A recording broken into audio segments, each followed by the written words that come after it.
Tuan-tuan dan puan-puan yang saya hormati sekalian, kerajaan memang mengiktiraf peranan koperasi di dalam membangunkan ekonomi negara.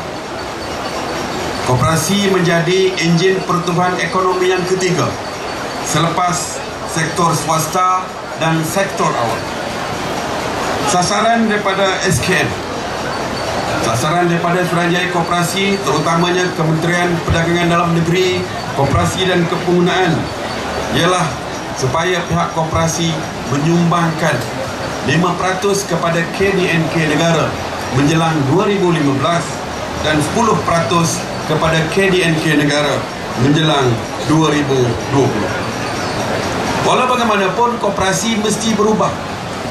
Koperasi tidak boleh bergerak secara lama lagi. Mereka perlu keluar daripada zon selesa yang mengharapkan sokongan kerajaan semata-mata. Mereka mesti kreatif dan berfikiran di luar kotak. Untuk maju, koperasi mesti mampu untuk bersaing dengan syarikat-syarikat lain, syarikat-syarikat swasta dan sebagainya. Cara lama mesti ditinggalkan.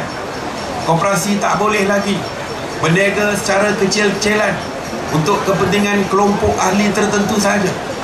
Koperasi mesti bergerak dengan lebih aktif di dalam dunia perniagaan dan cuba mendapatkan pendapatan yang sebanyak-banyak mungkin bagi kepentingan ahli, malah untuk kepentingan negara secara amnya.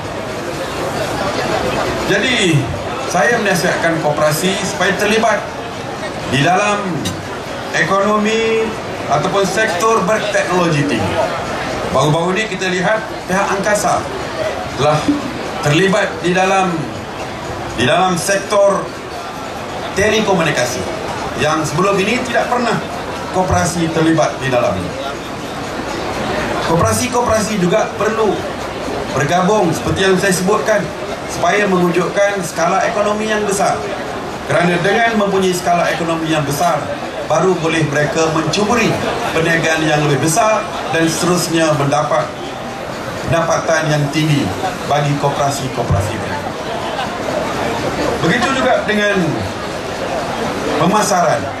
Saya lihat walaupun pada hari ini terdapat program yang dirancangkan oleh SKM bagi membolehkan koperasi-koperasi memasarkan produk mereka, tapi saya harap koperasi lebih kreatif.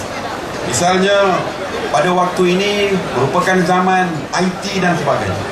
Koperasi mesti terlibat dengan dunia baru ini, cara perniagaan baru, supaya produk-produk mereka boleh dipasarkan bukan saja di dalam negara tetapi juga menggunakan internet yang melangkaui batasan sempadan dan sebagainya. Tuan-tuan dan puan-puan sekalian, saya lihat pada hari ini koperasi telah pun sedikit demi sedikit telah berubah daripada keadaan biasa.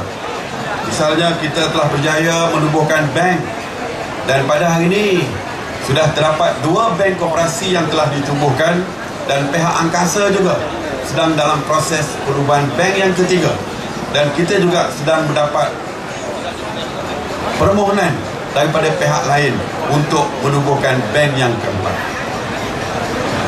Begitu juga dengan pihak koperasi yang pada hari ini terlibat di dalam industri pemborongan dan sebagainya.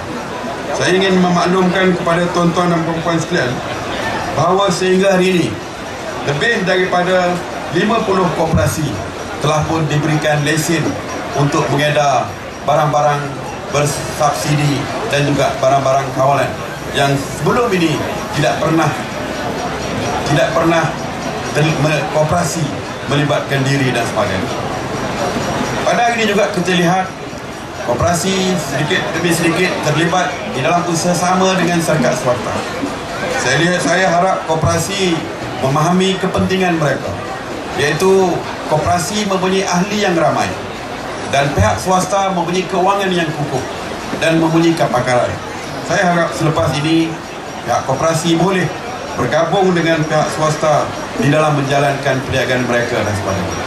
Tuan-tuan dan puan-puan sekalian, pihak kerajaan semakin hari semakin banyak memberi peluang kepada koperasi.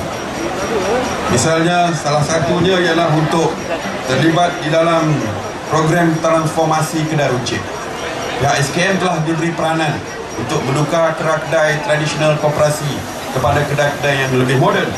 Dan yang terbaru ialah pihak koperasi dipertanggungjawabkan untuk menjual produk-produk kedai rakyat satu Malaysia dan sebagainya. Tuan-tuan dan puan-puan yang saya hormati sekalian, percayalah bahawa pihak koperasi boleh bergerak lebih maju jika mereka keluar daripada kotak pemikiran yang lama dan terlibat di dalam perniagaan berteknologi tinggi dan juga kreatif di dalam mengeluarkan produk-produk mereka. Tuan-tuan dan puan-puan yang saya hormati sekalian,